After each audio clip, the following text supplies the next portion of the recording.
Eitan, I hope you're going to stay with us 20 minutes. We are starting now to learn Torah Zayin in Likoute Moharan. In the second chelek, which is a fundamental Torah in Likoute Moharan. Rabbeinu said this Torah on Chanukah, 2 years before he passed away. So this is a Torah that was said it's the second to last Torah that we have in Likoute Moharan. The last one is Chet. We have, actually could be a few before. One of the last Torah that Rabbeinu ever said. It is a Torah which is life-changing. And by doing this, by learning this, we're actually joining now a worldwide organization which is called Litayed B'Torato, which many communities, many shurim around the world are learning the same Torah. It's a preparation in Uman. If you saw, it was a big tent where they had tons of learning going on. It was Litayed B'Torato had a part in that tent. And we're actually now going to be Mikayim what Rabbeinu wanted. Rabbeinu wanted we should learn Likoute Moharan in two ways. Rabbeinu said that the Torah itself is the dat of the tzaddik. Rabbeinu wanted we should learn Likoute Moharan quickly, to get a lot of knowledge. What does Rabbeinu say about this? What does Rabbeinu say about this? And then to take it slowly. Take one Torah, learn the Torah, review the Torah, live the Torah, and any question you have, any issue that's going on with you, your Avodat Hashem for those few months while you're learning the Torah, you'll find all the answers here. Everything is going to be here. It's a Ruach HaKodesh. The Rebbe himself will be guiding you through this Torah. And you're receiving the dat of the Rebbe like he wanted it, to live the Torah. And that means that now all the tefillot that you're going to pray, your idbodut that you're going to do, should be based on attaining the things in this Torah. People say, I can't speak to Hashem. I'm not able to make idbodut. Because you're not doing it exactly the way the Rebbe said. Rebbe wanted you should learn the Torah and have it in your pocket. So even though we're going to do 20 minutes a day, really what it should be is you should have it with you. Take time to review it on your own. Because when I'm going to say it to you, it's going to sound nice, it's going to be good ideas. But to make an acquisition, for it to be yours, you got to review it. You got to review it in English and French and whatever language you learn it. You got to take it and dissect it and live it. And by doing that, the concepts are going to become alive. And then you're going to see how far you are from those concepts. How far you are from living what's written over here. And then when you're far from it, what are you going to do? You're going to give up? No, that's when Idbodut starts. Hashem, I realize what it is to be merciful. I realize what it is to have a manig. I realize what it is to be close to a tzaddik. Where can I find one? How can I be close to one? And so, by living this Torah and praying about it, everything will change. Rabbeinu had a great grandson, of Shinshin Barsky. He was one of the big manhigim in Breslov in Uman. And he wrote letters. One of the letters he says, I see people are coming and going to Uman back and forth. And I'm not saying it's bad, it's great, but it's a beginning. If you don't accompany it and right away add into your diet Likoute Moharan, the Torah of the Rebbe, B'kviyut, he says over there, Lashon, I can't remember if it's exact Lashon, En mamash bitkarutam. The itkarut is not mamash. It's not a real coming close. The tzaddik is the sechel of the tzaddik. And you can see people go to Uman many years. And they still are not living what Rabbeinu said. There's an experience, there's a hype, there's the itorihut, there's the tshuva, there's the group, there's the movement, there's the praying with 1,000 people, and the chaverim, and the nisiyah, and yeshuot, yeah. But don't you want to have the Rebbe in your heart, in your mind? That's what we're going to do now. So I invite you to listen, but I invite you also to put a bit of extra efforts and to know the Torah. That means we can speak the Torah back and forth. The way to learn the Torah, we're going to go through it once quickly. We're going to go through the words. We're going to come back. We're going to see the ksharim. We're going to see how one thing links to another. We're going to see the Likoute Arachot and its selected Likoute Arachot. And it should be that by the end of this, you're able to say, what is Torah Zayin? Torah Zayin starts with this. It goes to this. It goes to this. It goes to this. This opens up to this. It comes back to this. It's back and forth, right? We'll speak about this more as we go. Torah Zayin. Vahi miketz shnatayim yamim ufaro cholem. Rabbeinu, the way that he does usually is he brings a pasuk. This pasuk is speaking about Yosef HaTzadik. That vahi miketz shnatayim yamim, after 2 years that Yosef HaTzadik was in jail, the extra 2 years, after he was already there for 10 years, Ufaro Cholem. And Rabbeinu stops the pasuk over there. And Paro had a dream. What Rabbeinu does is he gives a hasaga. He's going to give his, what he brought down, his intellect. And then he's going to dress it up in the pasuk. He's going to show you how this is also in the pasuk. Many mifarshim, they look at a pasuk, they try to figure out what it means, and they got great ideas. Rabbeinu sees great ideas, and then he puts them and shows and tries to find a Gemara or a pasuk where he could plant that idea. Says Rabbeinu. The pasuk says, so we're going to see at the end how this is connected. Ki marhamam yinahagem. The pasuk says, a merciful person will be a leader. Hainu mishu rachman hu yachon yot manhig. A leader, by definition, we cannot choose everybody that has a charismatic personality. The definition of leader is a rachman. Whoever has mercy, whoever has pity, whoever has love, he's allowed to be a manhig. Doesn't mean we can't learn together. Doesn't mean we can't be chazak together. And we're going to see that this manhig is actually one. The manhig, who's the guide, the leader, the chief, he has to have this attribute of mercy. But says Rabbeinu, it's not enough to be merciful. You need to know how to use the mercy.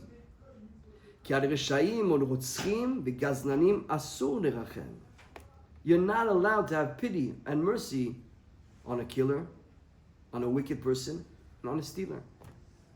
Can you understand the foolishness of having pity on terrorists? Could there be bigger foolishness in the world? I saw a story not long ago, a real story, that there was a young Arab boy from one of the villages that got some glass in his eye. Hundreds of pieces. They rushed into the Jewish hospital. There was a doctor over there. They gave up. He's going to lose the eyes. Nothing. It's too much. One doctor over there had pity. Said, no, I'm not giving up. And he stayed hours. I don't know how many, 20 hours. And he didn't sleep. And he took out every little piece until he saved his eye. Saved his eyes. Can't remember 1 eye or 2 eyes. Kid's name is Yusuf. Fine. He was like, let's say, a 15-year-old kid. Years go by. 10 years go by. Now he's all of a sudden caught in some terrorist activity. And they have to kill him. And finally comes face to face the killer with this doctor. And he looks up and he sees the eyes, and it was the Yusuf. It was the guy that he saved his eyes. And he tells him, Yusuf, don't forget what I did for you. And you see that he had a moment of hesitation. And he told him, that was then, this is now. Baf, he killed him. Nice. What in the world are you having? So that kid maybe was a terrorist before or something. Or you have the sinwar. You have pity on a guy like this, you do him an operation. You give him education in jail. You save him from cancer. It's finished on that. And then he comes and he orchestrates this. There's no pity on a rotzeach. So pity, and sometimes you have a rasha, you have to know. There's some people that Rahmanut is not meant for them. Chazal say, if you're merachem on the rasha, if you're merachem on somebody you're not supposed to, you're going to be achzari on somebody you're supposed to be merachem. You could be cruel to somebody you're supposed to actually be helping. So the Rahmanut has to be well balanced, and we're going to try to figure out what this Rahmanut is. Says Rabbeinu, v'ken, mi she'enu yodeya ech nitnaheg im Rahmanut, and this is something else. So one is there are people that you're not allowed to merachem, and then even on the people that you are allowed to be merachem, you need to know what type of mercy do you need to have for them. Azayuchan lirachem al tinok. של 4 ימים, ניתנו מאכל צריך לגדול, ולא לקטן כזה. Now, even though you understand the rule. Some people, no, that's not where I'm putting my energies. I'm putting my energies with people that have to be helped. But then you got to know how to help. If you give to a child an adult food, or if you give to an adult child food, that's not what he needs. You need to know each one what he needs. כי קטן כזה צריכים להזונו רק על ידי חלב דייקה. To a child, you need to give milk. But כן, צריך לדע איך להתנהג עם החנות. שלקטן כזה צריכים לרחם ליתן לו חלב דייקה, ולגדול מאכל הצריך לו. You give to an adult what an adult needs, and you give to a child what a child needs. וכן, על כל אחד ואחד צריכים לרחם במה שצריך לו. Each person, you need to have pity and rachmanut on what he needs. It's very satum, what Rabbeinu just did. And by the way, Rabbeinu said the Torah for hours. It was a long event. Rabbi Natan later, when he wrote and printed the book, at a certain point he separated them. And Rabbi Natan, in his understanding, he said, this will be Ot Aleph. This is the first Nekuda. You see that there's a bet over here next? That's Rabbi Natan did that. Now there's a bet. So the first piece in the puzzle that we have now in this big, long Torah, Likoute 1, is number one, that to be a manig needs Rachmanut. The Rachmanut cannot be for Rishayim. You need to know how to have. And second, even a person that we, yes, have to be Me'achem, you got to know what he needs. Don't give him too much, and don't give him too little. Still not clear what Rabbeinu wants. Bet. The Rahman Kazeh, says Rabbeinu, hu rak Moshe Rabbeinu. So, who knows what everybody needs? Who knows what he needs to receive? The only one that can fully know is Moshe Rabbeinu. And the only one that has a full Rahmanut is Rosh Rabbeinu. כי הוא היה מנהיג ישראל, והוא יהיה מנהיג לעתיד, כי מה שהיה הוא שיהיה. The real, ultimate, par excellence, manig, leader that we had was Moshe Rabbeinu. Took us out of Egypt and gave the Torah. The Mashiach himself will be the reincarnation of Moshe. לא קם בישראל כמשה עוד. מקוררים said, I think the Arizal says, that Moshe Rabbeinu, you're never going to get another one like Moshe. But he himself will come back. You'll never replace him, but he could come back. So the Mashiach is actually a reincarnation of Moshe. So he was the Manhig, and he will be the Manhig. כי מוישה רבנו היה לו רחמנות באמת על ישראל. הוא מסר נפשו בשביל ישראל. והשליך נפשו מנגד. ולא היה חושש על עצמו כלל. Another characteristic of the Manhig. That Moshe Rabbeinu was a truly Rahman. You know why? Because he was Moser Nefesh. Sometimes a person wants to be a leader, but he just needs people to feed his ego and feed himself. So he's leading people for himself. But where do we see if there's a person's a real Manhig, how much he's willing to give up and sacrifice for the one that he's supposed to be leading them? Moshe Rabbeinu was Moser Nafsho. Umasar Nafsho. Ishlich Nafsho Mineged. He removed him. He gave up himself completely. Lo haya choshesh la'atzmo klal. There was no self-interest whatsoever in his leadership.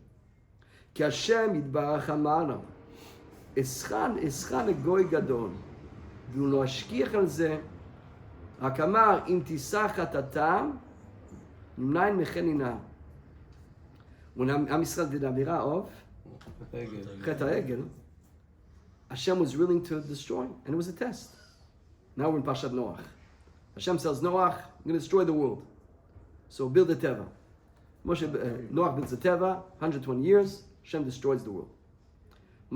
Noach comes out, and he says, Hashem destroyed everything. How could you have done that? So the Zohar says, he tells him, Raya Shatya, you're a ro'eh, you're a shepherd, you're the tzaddik. You're the one that's supposed to be taking care of the people. Now you tell me this. Why didn't you ask mercy for them before?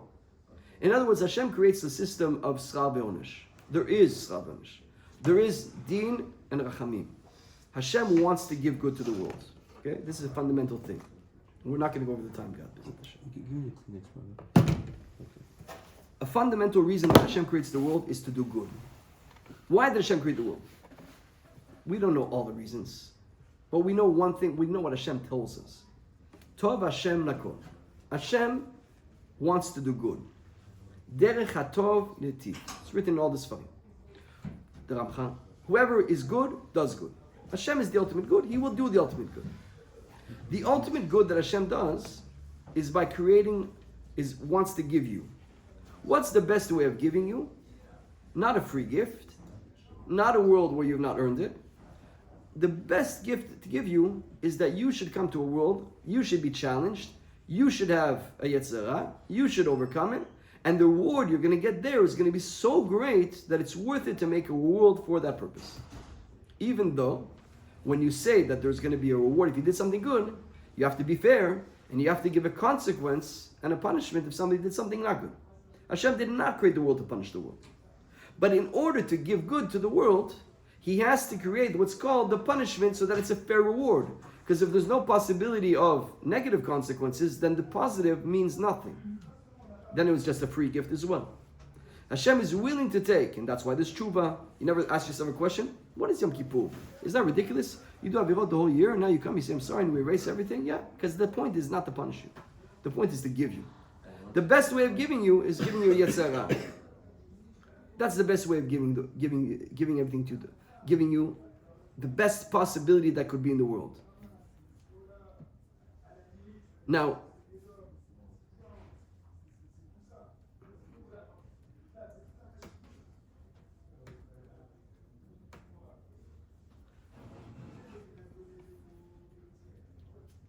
Noach should have prayed for them. If he's able to circumvent, he's able to pray for them and expiate them, and he doesn't do that. So now Noach is called a Raya Shatya. He's called a shepherd that doesn't know how to fulfill his role.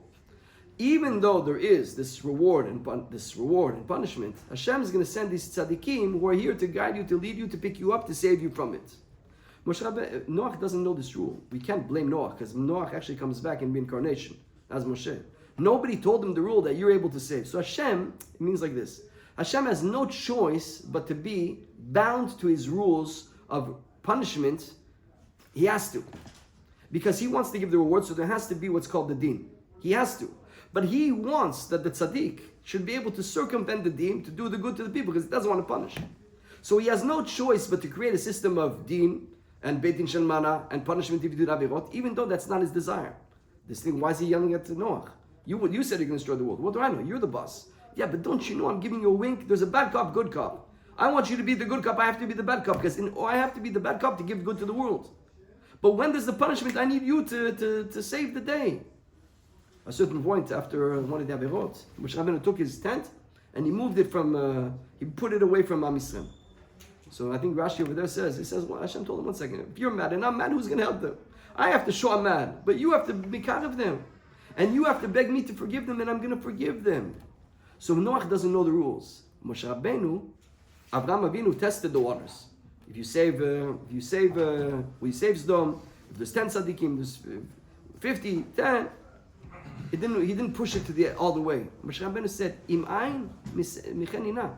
Look, you know what we're going to do? These people did a bad job. We're going to start again. We're going to make you. There's Abraham, Yitzhak, and Yaakov, and Moshe, and everything's going to start from you. You're going to be the father.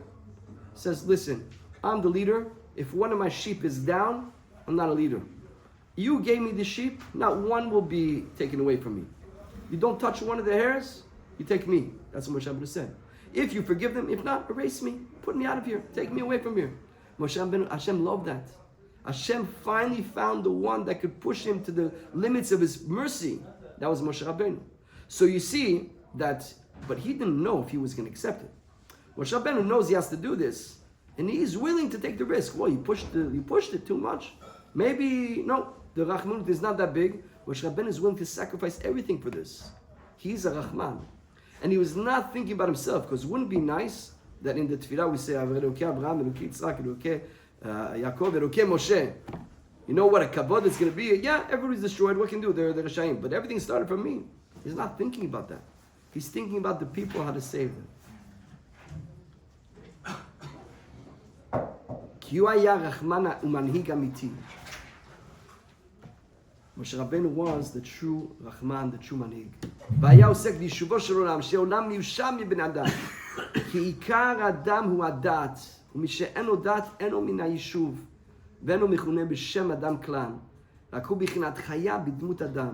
משה רבנו היה רחמנות, I'm going to finish in one second, we're going to repeat this tomorrow, והיה עוסק ביישובו של עולם, שיהיה עולם מיושב, מן בני אדם, היינו בני דעה. בקיצור, משה רבנו was here, we're going to see tomorrow, to give dat to the people. We're going to see the Hemshech, that the real Rahmanut is to save them from sin. to save them from going away from God. Rachmanut, false Rachmanut, is to say, it's okay if you don't learn Torah. Make sure you get a good degree. It's Rachmanut, not placed well. Nothing wrong with getting a degree. Nothing wrong with having a parnasah. The problem is when you tell them, it's okay if you do averot a little bit, but make sure you get a parnasah, make sure you do this. That's false Rachmanut. The real Rachmanut, what we're going to see after 120 years, if we would have eyes to see today. Rabbeinu said in Sichot, the same way you could have a guy that's walking along with rags and he's sleeping on the street, everybody has pity on him, we can see that pity. The person who has averot and doesn't have mitzvot and shamayim, the pity is much greater. Because here you can give him food, you can give him a place to sleep, you can give him a bed, you can give him clothes. There you can't really help him, unless there's a few ways to help him. So either way, Moshe Rabbeinu is the manhig, he's the Rahman, he's the par excellence manhig. It doesn't mean you can't be a manhig, but the real manhig is him, and you have to emulate and copy him in your anagah. That means number one, not to be thinking about yourself, to be thinking about the other one, Mesirah Nefesh, and the main thing is to give dat to the people. The highest tzedakah you could give is not money, it's dat. If you give a guy wisdom that he's going to live his life that much better, you helped him much more than anything else. Chazak Baruch. What is